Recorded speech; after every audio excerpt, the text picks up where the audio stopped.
This video is sponsored by Eduquest. The struggle to find courses that truly speak your language, it's finally over. Welcome to EduQuest, where learning is made just for you. At EduQuest, we bring you a wide range of online courses, from career building programs to skill boosting masterclasses, all in your regional language. Because we believe language should never be a barrier to success. Our courses are tailor made after understanding what today's learners really need. So why wait? Start learning the smarter, simpler way only with EduQuest. Visit eduquest.courses and explore your next course today. And hey, don't miss out on our exciting offers and promotions. Hi friends, welcome to my channel. இன்னைக்கு வந்துட்டு பார்த்தீங்கன்னா பூமியை பற்றின ஒரு ரகசியத்தை தான் சொல்ல போகிறேன். அதை தெரிஞ்சுக்கிறதுக்கு முன்னாடி என்னோடய சேனலை சப்ஸ்கிரைப் பண்ணுங்கள், லைக் பண்ணுங்கள், ஷேர் பண்ணுங்கள் அண்ட் பெல் பட்டனை மறக்காமல் தட்டுங்க.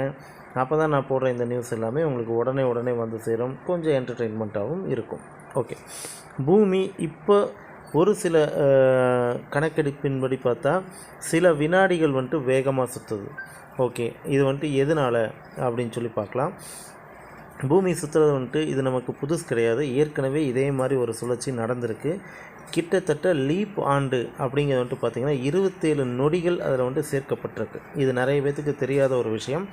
இந்த 27 நொடிகள் ஏன் சேர்க்கப்பட்டிருக்கு அப்படின்னா, பூமி அப்போ இருந்ததுக்கும் இப்போ இருக்கிறதுக்கும் 27 நொடிகள் ஒரு நாளைக்கு வந்துட்டு வேகமாக சுற்றுது அப்படிங்கிறது தான் அதோட அர்த்தம். ஓகேங்களா?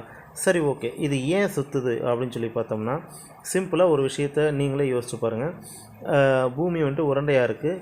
மேலே இருக்கிற பனிப்பாறைகள் எல்லாமே உருகி தண்ணியாக கீழே வந்து நிற்கும்போது அதோட இடத்தின் வெயிட், அதை வந்துட்டு அதோட கனம் வந்துட்டு பார்த்திங்கன்னா இடம் வேறுபாடாகுது. அதாவது மேலே இருக்க வெயிட் கீழே வரும்போது அதோட வேகம் அதிகரிக்கிறதுக்கும் கம்மியாகிறதுக்கும் ரெண்டுக்குமே வாய்ப்பு இருக்குது.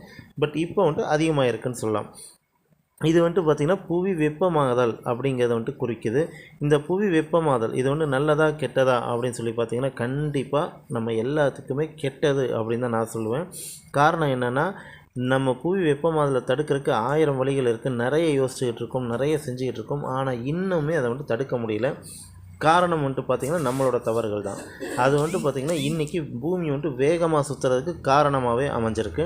ஸோ அது வந்துட்டு பார்த்திங்கன்னா 24 மணி நேரம் அப்படிங்கிறத குறைச்சிக்கிட்டு வருது.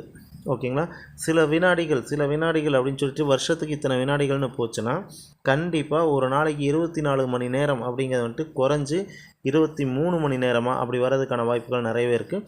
பட் அதெல்லாம் இப்போவே நடக்காது, இன்னும் நிறைய வருடங்கள் ஆகும். ஓகேங்களா? ஆனால் அந்த இது நடந்துச்சுன்னா கண்டிப்பாக பூமி அழிவை நோக்கி போய்கிட்டுருக்கு அப்படிங்கிற எந்த விதமான மாற்று கருத்தும் இல்லை. இதை தடுக்கிறதுக்கு ஒரே ஒரு வழி தான் இருக்குது. நம்ம புவி வெப்பமாதல் அப்படிங்கிறது வந்துட்டு கண்டிப்பாக நம்மளால் முடிஞ்ச அளவுக்கு நம்ம வந்துட்டு தடுக்கணும். அதை தடுக்கிறதுக்கு நிறைய விஷயங்கள் இருக்குது. அதை வந்துட்டு பின்பற்றுவோம். ஏன்னா வந்துட்டு இன்றைக்கி வந்துட்டு நம்ம வாகனங்கள் உபயோகிக்கிறதாகட்டும் நிறைய விஷயங்கள் இருக்குது. அது எல்லாமே கொஞ்சம் குறைச்சிக்கிட்டோம்னா இந்த புவி வெப்பமாதலை தடுக்கலாம். பூமியும் சீராக இருக்கும், நாமளும் நல்லா இருக்கலாம். ஓகேங்களா?